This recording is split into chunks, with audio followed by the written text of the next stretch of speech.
What's up, everyone, and welcome to another episode of the Joshua Perry Show. Of course, I am your host, former Buckeye captain and national champ, former NFL player, and current Big Ten Network in 97.1 The Fan analyst, Joshua Perry. This is the podcast where we talk sports, life, and everything else. Broadcasting on the Zedia Network. Follow at Zedia Network on Twitter for big-time podcasts and great content. And, folks, the content has been on point as of late, so I really implore you to follow Zedia Network on Twitter. So this show is going to be unique in nature because I'm a little bit late in giving my thoughts on Ohio State's national championship game against Alabama, but I will give you some thoughts on that. And then we've got some fresh news with Urban heading to Jacksonville.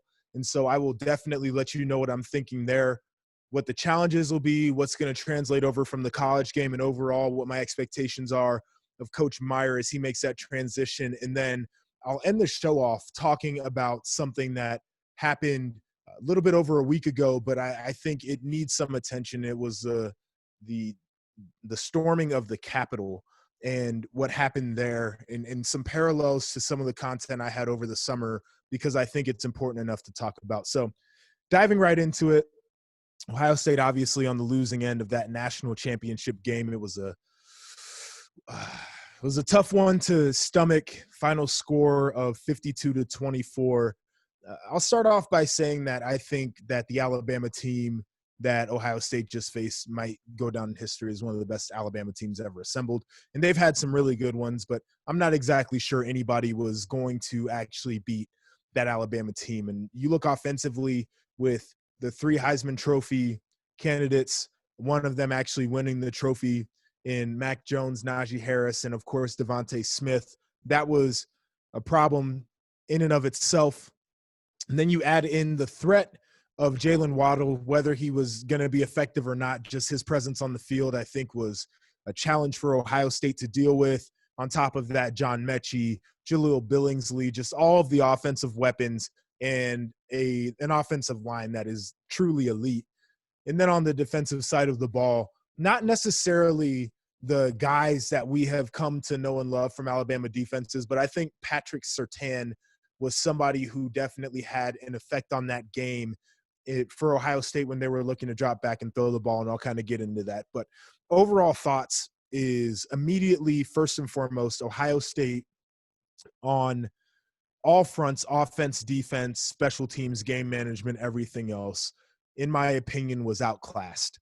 And what I mean by that is Nick Saban looked like a coach who had won national titles multiple times, and Ryan Day looked like a coach who had made his first appearance in that game. And it's not to disparage Ryan Day, because his coaching track record speaks for itself. His only two losses in his career as a head coach have come to Dabo Swinney and Nick Saban, who are two of the best coaches in college football right now. Nick Saban will historically go down as the greatest college football coach of all time as it stands today. But it's not an excuse for some of the things I saw. Offensively, I understand the challenges that they were up against. When you look at the fact that Justin Fields was clearly not 100% healthy, did not have that same amount of confidence, did not have that same spark he typically does. That's something to deal with. Trey Sermon getting hurt on his first carry of the game, definitely something to deal with. But Ohio State lacked creativity, lacked aggression offensively the whole night. And we had seen Ohio State take their chances on fourth downs, and we had seen Ohio State go for touchdowns instead of kicking field goals earlier on in the year. And it was a real wonder in my mind why that same aggression did not manifest in the national title game. And like I said, you can point to multiple factors. I think you want your quarterback to be 100% when you're going to take some of those chances. But if there's any time to take the chances, it is in the national title game, because if you don't take the chances, you're not getting them back. It's not like you could take it and go and look forward to the next game, because there is no next game. So that was an issue for me. And then schematically, the creativity or the thoughtfulness, I think, was a step behind what I really wanted to see. And one of the things I had mentioned was Ohio State's use of motion, was their use of bunch formations where they could get both Garrett Wilson and Chris Olave off the line of scrimmage at the same time and make it really hard for defenders to get hands on those guys. I didn't see that as much as I wanted to. And it really showed up when either one of those guys had one-on-ones with Pat Surtain, because he really X'd him out of the game plan. And I said in the preview show that he was a guy who could take away half of the football field and really make the quarterback have a half-field read. And that was what Justin Fields was doing a lot of the night, and he was feeling the pressure up front. So I think that kind of made it difficult for some of the routes to really develop and materialize. But I think they were also playing against the best defensive back, in my opinion, in college football this year, and it showed. Chris Olave, Garrett Wilson were both guys that were averaging like 100 yards receiving a game, and they each went for, I think 60 or 70 yards a piece, which is way below their season average, and it had an effect on the game. And what I was looking for Ohio State to do was what Alabama did with their offense, is bring those guys off the line of scrimmage, motion them around, make it difficult to play man coverage from a press position, make it difficult for the defensive secondary to handle the way that the route was going to develop. One of the things that I truly appreciate about Ryan Day is the development of the passing concepts in the route tree, because he is a coordinator who will develop his concepts to a point where they build off of one another, and he can hit you right at the perfect moment. And I didn't see that develop the way that it had before. On the flip side, that's absolutely what Alabama did. They stuck to their game plan. I told you what it was going to be. It was Mac Jones was going to get the ball out of his hands quick, and he was going to take play action shots deep when they were going deep. And it's literally what happened. And people were disappointed in Ohio State's use of 4 linebackers on the field. Why wouldn't you put more DBs out there? Because you knew that Alabama was a great passing team, and they had all this great wide receiver talent. And if you listen to my preview show, you will understand why Ohio State did what they did. They wanted to stop the run because it would take Alabama out of their play action game, which is how they took their deep shots, and it would force Mac Jones to sit back, 5-7 step drops, read coverage, and have to win with his arm throwing the ball into windows where Ohio State was playing coverage, so their wide receivers weren't as open. And they could not effectively stop the run. And it's not like Najee had 150, 200 yards on the ground. He had about 80 yards on the ground. But they were timely runs that kept Alabama on schedule, which allowed them to utilize their quick passing game, which when you're off schedule, you feel like you got to push the ball down the field a little bit more from a drop back, not necessarily a play action situation, which is not what Alabama does. And then it allowed them to establish the play action and suck the linebackers up and create big passing windows with wide receivers who are going to be able to shake coverage. And it was open all night long. And it was disappointing to see, because you knew that the game plan was trying to take away all of the things that would have made it harder for Alabama, and it did not materialize. But I think the most difficult thing for me to stomach was not that they couldn't execute that game plan, because Alabama's that good of a team. It was going to be difficult. It wasn't necessarily that guys were getting beat in coverage, because I said on the preview show they were going to get beat in coverage. Alabama's guys were too good. It wasn't necessarily the fact that Ohio State couldn't get as much pressure as they wanted, because I said unless Mac Jones was in a straight 5-7 step drop back scenario, the play action was going to slow down the D-line, and the ball coming out quick was going to allow him to avoid being pressured. So none of those things necessarily bothered me. The thing that bothered me the most is the image that stands out in Ohio State Buckeyes' minds from a defensive standpoint.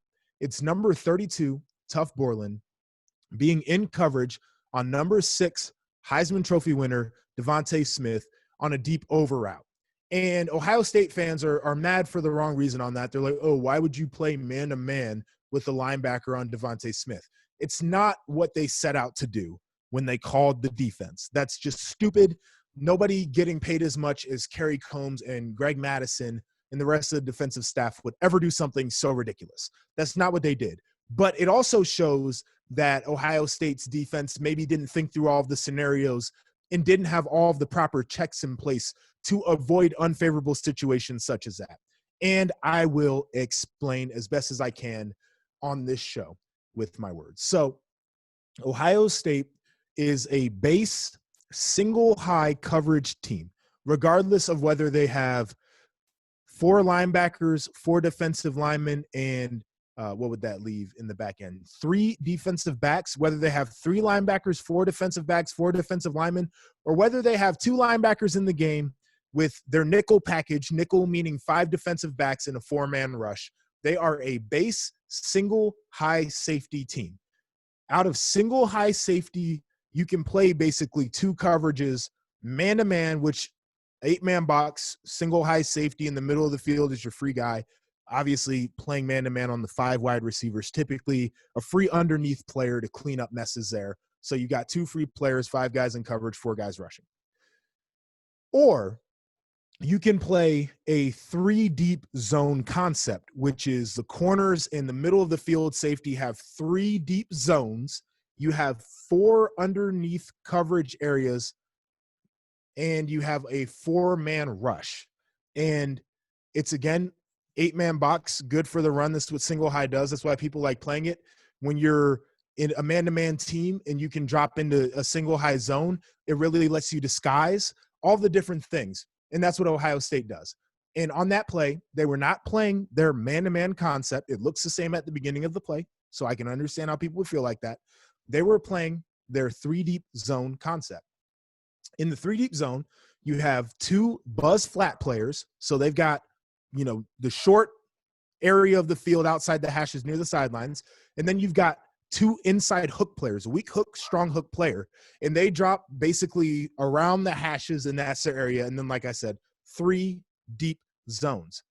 What Alabama did is what everybody on offense does when you're playing a cover 3 team is you try to flood zones, whether you flood the flat with different concepts as people have seen it, where you run a short flat route, you run an out route, and then you run kind of the 7 cut or the 9 straight vertical, 7 cut being the flag route, and then the 9 being the straight vertical up the field. That floods zones. It makes defenders have to decide what they're doing, whether you do that with the running back out of the backfield, etc.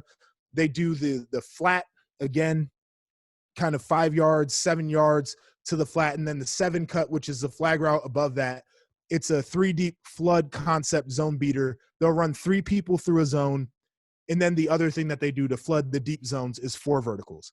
And why that works is because you have 3 people to guard 4 people deep, right? So the 3 deep zones, they end up covering man-to-man. At some point, when they're running 4 verticals, it's 2 people in one of the 3 deep zones. There has to be somebody else to cover that. And it ends up being one of the underneath zone droppers, typically the weak hook zone dropper, will carry the 4th vertical up the field. And it plays like man-to-man in the back end of the defense when it's all said and done, because one of the corners has their vertical through their outside zone. The safety in the middle of the field has the strong vertical up that hash. And then the underneath weak hook player has to roll over the other hash, basically vertical. A lot of times it comes from a 3 receiver set and it bends over the top. And then the other corner is basically on an island covering that zone back there. And there are ways to tell when it's coming.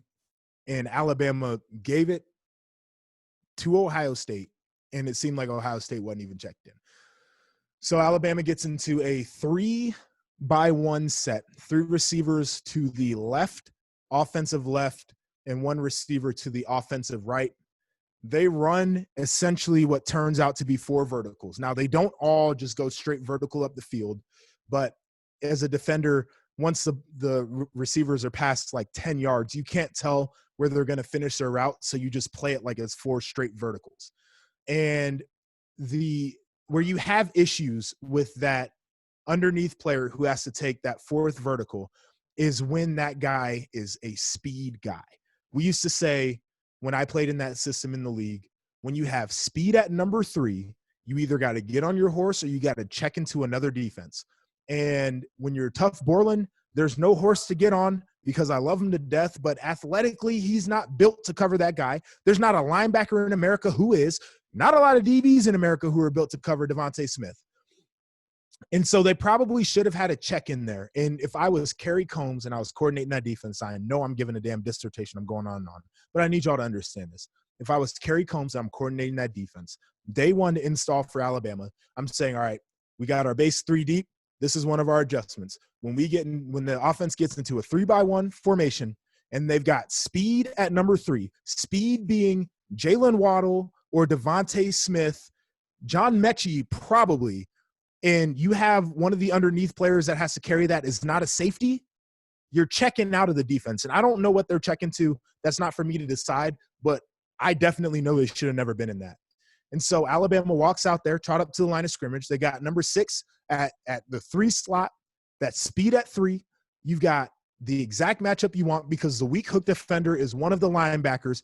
And Tough Borland, God bless his heart, knew it was coming because you could see right from the snap of the ball, his eyes immediately go to number 6. You can see him getting his drop. He's turning his body to roll with it, and he just doesn't have enough. He's not a fast enough player to do it. And Ohio State's defense allowed him to be in a situation to get picked on. And people are going to say, well, why would you ever do that? It's not supposed to be that scenario, right? You're not supposed to have that. And there are fail-safes to avoid that. And it was really disappointing that that wasn't in the game plan.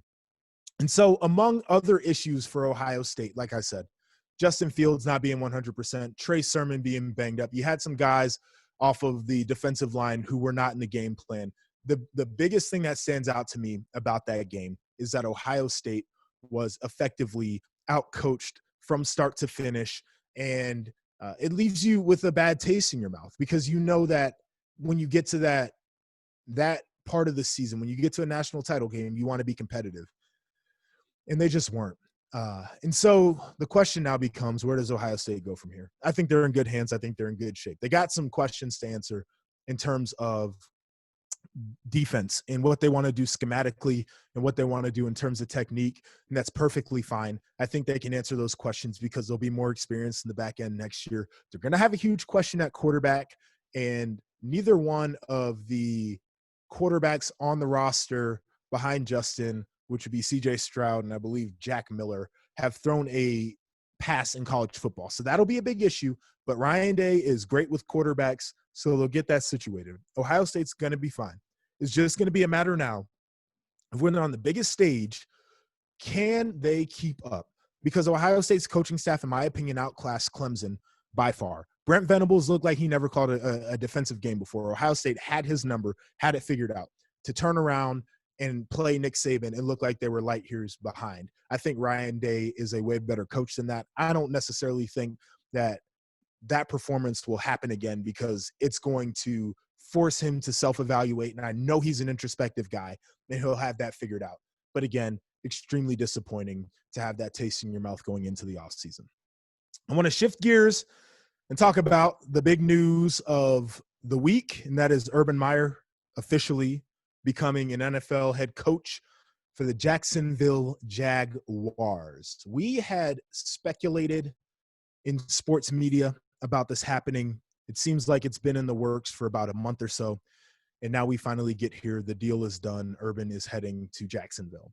What had held Urban up and eventually what tipped the scales for him is there is a belief that Urban wanted to update facilities, so he had to get Jaguars ownership on board with that.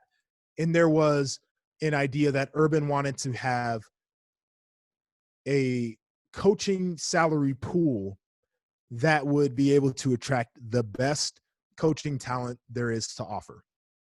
And Urban's going to be dangerous with that at his disposal. He's going to have the facilities the way he needs it to be. He's going to have his coaching staff the way he needs it to be. He's going to have the first pick in the draft, and he'll have his selection at quarterback. And they've got a bunch of draft capital and a ton of cap space. I think this is a favorable situation for Urban Meyer. Now, the questions that linger about him in the NFL is, number one, will he be able to handle players? And number two, will he be able to manage his stress levels and his expectations? Let's dive into that. Urban Meyer had a method at Ohio State of preparing players, and it was largely break them down to build them back up. He would have Mickey Marotti beat the piss out of us in the weight room. He would have us under duress constantly as young players to break our guard down, to build a group identity, and then to build us back up into champions. And when you get to the league, there's not a lot of breaking down that you're going to do with these guys. Some of them make too much money. All of them are too good to have to go through that scenario of being broken down. There is a way to be a demanding coach, and there is a way to create high expectations and a high standard in the NFL. A number of coaches have done it.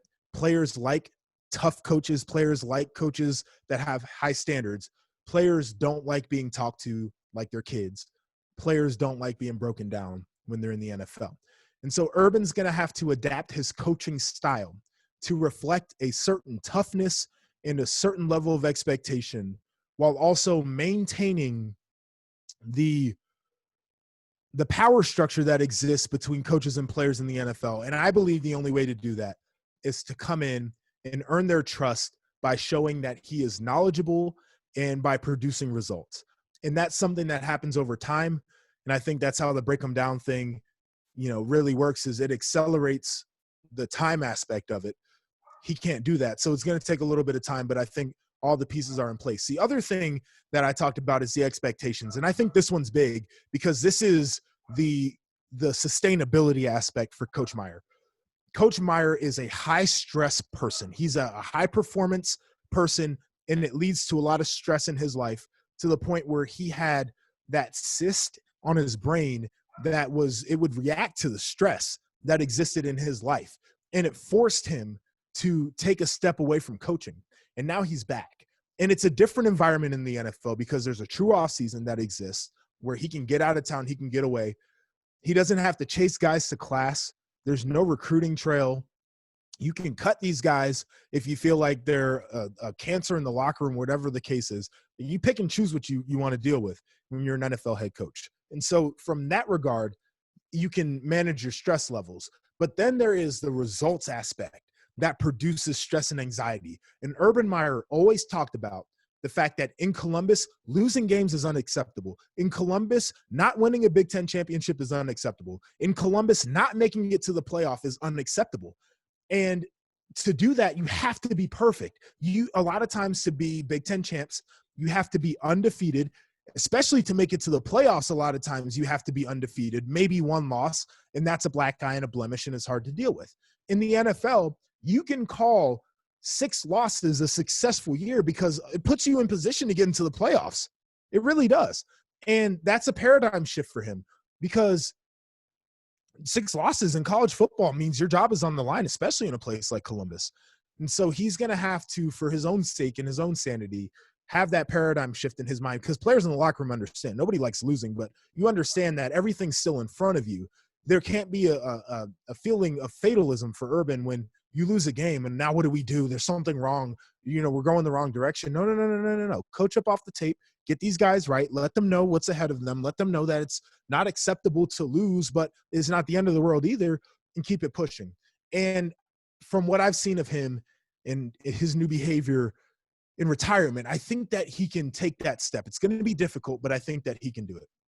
Now, for me, what's exciting is going to be the draft and what he does at the quarterback position.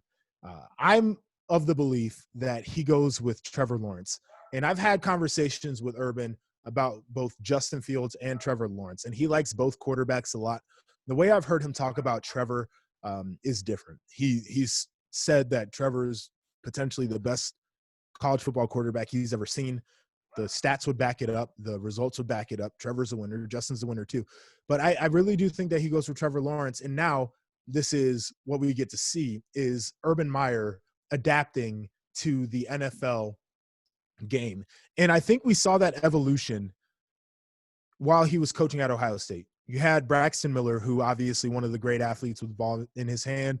He had the ability to hit on some deep shots wasn't an elite passer. I think he's a better passer than people give him for. And then you transition into JT Barrett, who could really manage the game for you in terms of throwing the ball. He wasn't going to be like a huge deep threat kind of guy, but he was going to make the smart pass and he was going to hit the open guy. And then he was going to get you the yards. And it wasn't the same way Braxton did. It was almost felt like a fullback at times, but he was going to get it to you. And then you had Cardale Jones, who was literally a fullback. He was going to lower his shoulder, was not necessarily elusive, but was definitely a good runner and had the big NFL arm, deep shots all across the board.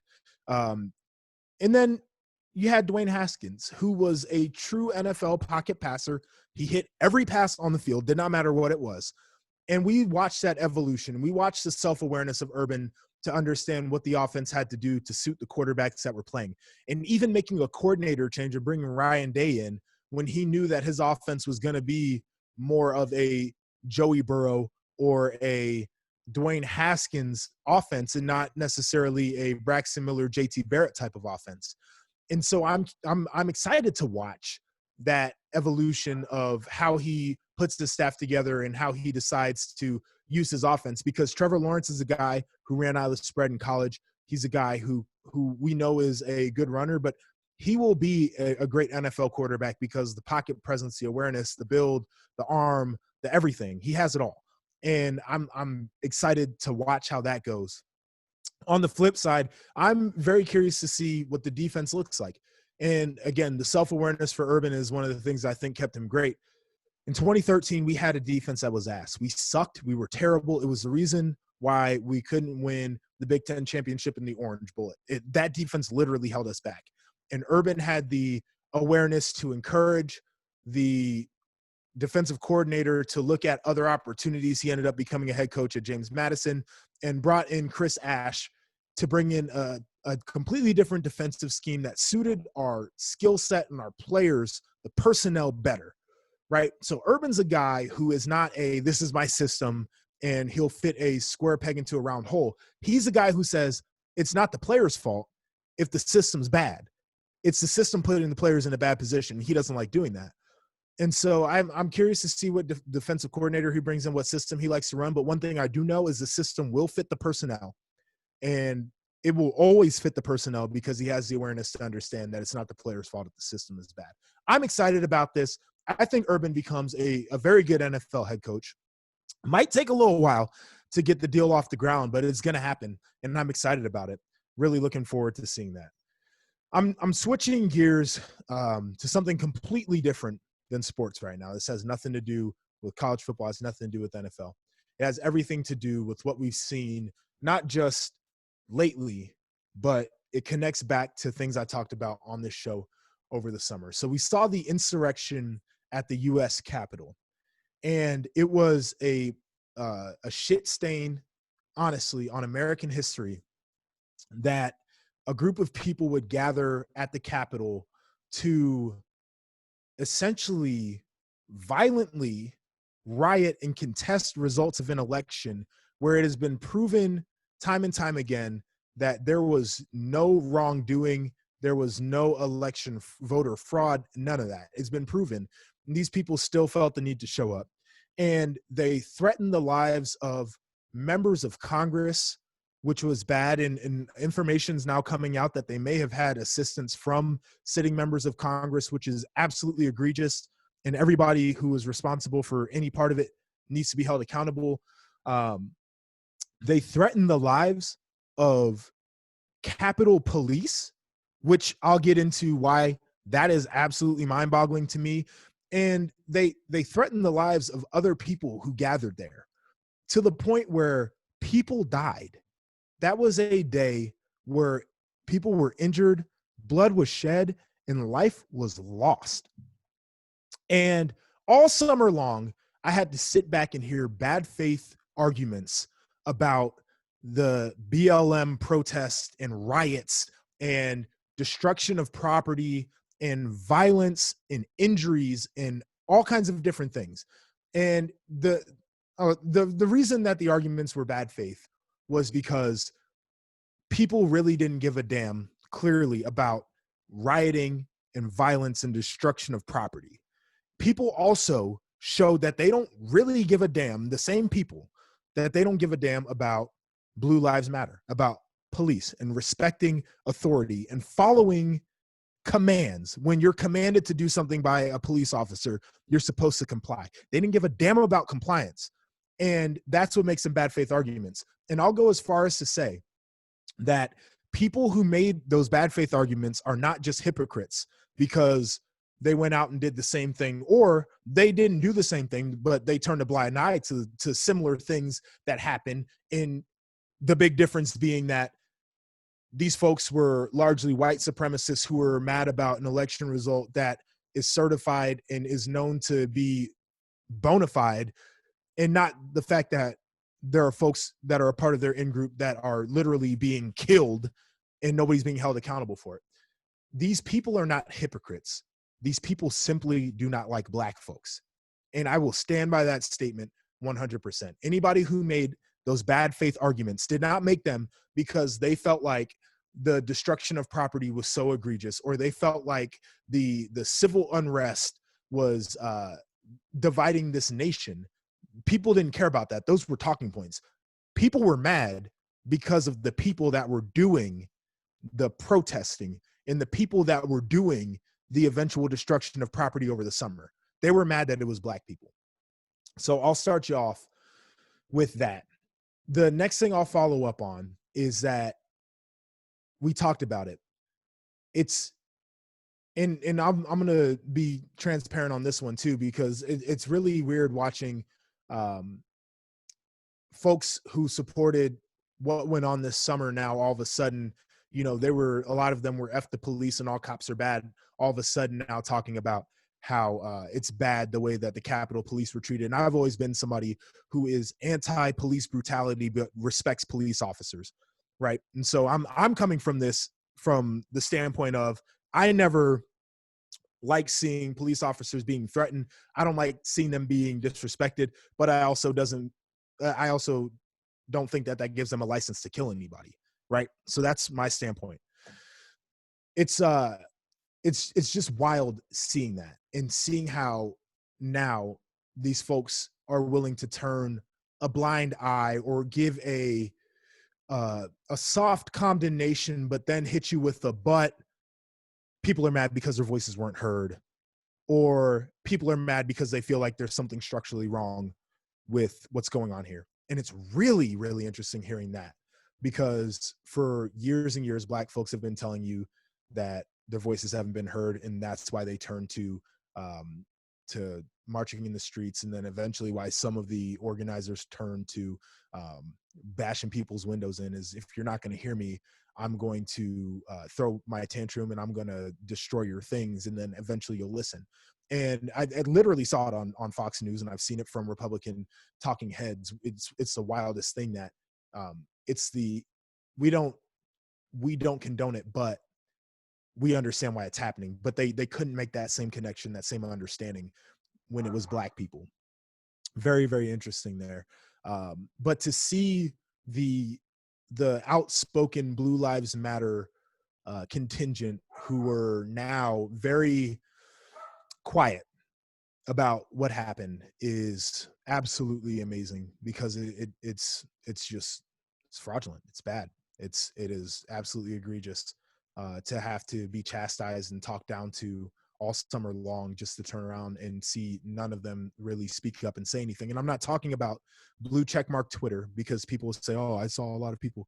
I'm not talking about that. I'm talking about the same people who camped out in my mentions all summer long. I'm talking about the same people who are loud as hell on the timeline, who are just quiet. I can't see them.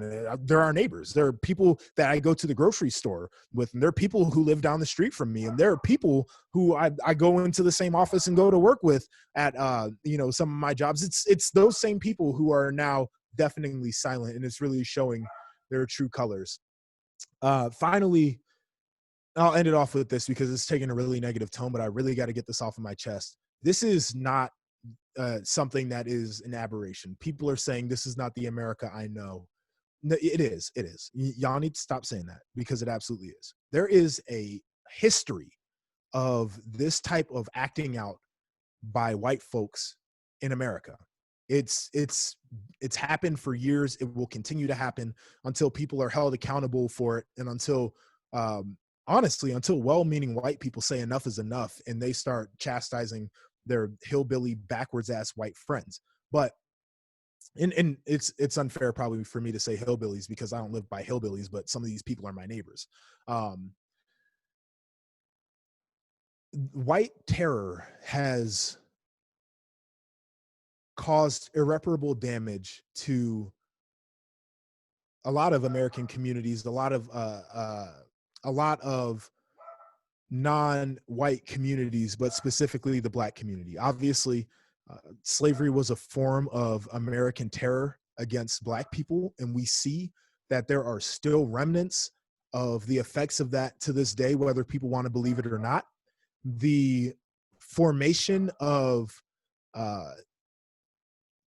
of the police force as a way to police Black people and protect white people in the Reconstruction South and really North post-Civil War in America is wild. And I would implore people to look that up because there were things, the Black codes that existed, things such as curfews. If you're not employed as a Black person, you could be arrested. All these different things that re-enslaved Black people and served to protect the not just the safety but financial interests as well of white folks. That has caused irreparable damage and wreak havoc and terror on Black Americans because the police force has been and at times still continues to be weaponized against Black people. And again, it's not to say that all police are bad. It's to say that bad behavior by police is baked into the fabric of what the police force was constructed as. Not necessarily what it is today, but its construction can definitely be pointed to that. You have the burning of Black Wall Street in Tulsa, Oklahoma. Greenwood, I believe, is a suburb where Black businesses were booming. There were professionals, dentists, doctors, lawyers. There were entertainers. There were real estate agents, insurance agents. There were pastors. There were store owners, accountants, everything. It's a mecca of Black business. And it was burned to the ground because of white rage against Black people in that city. And millions upon millions upon millions of dollars worth of wealth and value in business and real estate was destroyed. And because white banks would not bank with Black people at that time, white insurance companies would not insure Black businesses and homes at that time, that value was never recuperated. That was an act of white rage and aggression against Black people that ended up in the destruction of property, the loss of wealth, and the loss of life. People don't know this. Then you have the KKK and white supremacist terror that has long lived in this nation. And the parallel I'm going to draw there is the KKK exists nowadays. These people just ain't wearing hoods.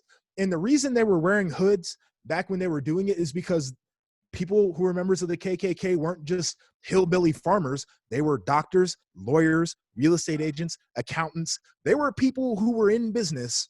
There were people who had education and reputations, and they put the hood on. And as we're seeing unfolding from this insurrection at the Capitol, you have folks who are real estate agents, business owners, doctors, lawyers, off-duty police officers who showed up to cause terror. And now they're just being held accountable for it. And that is my parallel there. And so again, it's really interesting to watch because all of these things have existed for a long time in this nation. And they have hurt people for a long time in this nation. And the bad behavior many times went unpunished. Nobody was held accountable to it. And what I hope for our nation is that the folks who participated in that bloody day at the U.S. Capitol will be held accountable for their actions because they 100% deserve to be. And it will be the first step in eradicating this brand of white supremacy that exists today. Final thing I'll say on that is this. I truly do not believe that there is a cure to white supremacy and racism in the United States or across the world until well-meaning white folks make a decision that battling racism is important to them. It's a priority for them. Here's why. Is you could be a white person that has not a racist bone in their body, as I put this in air quotes, that does not see color, as I put that in air quotes, and you go about your day being respectful toward people of other races. You still benefit from white supremacy while not being an active perpetrator of white supremacy. You benefit every time a Jamal has their resume thrown out of the stack because his name is too black. Think about that.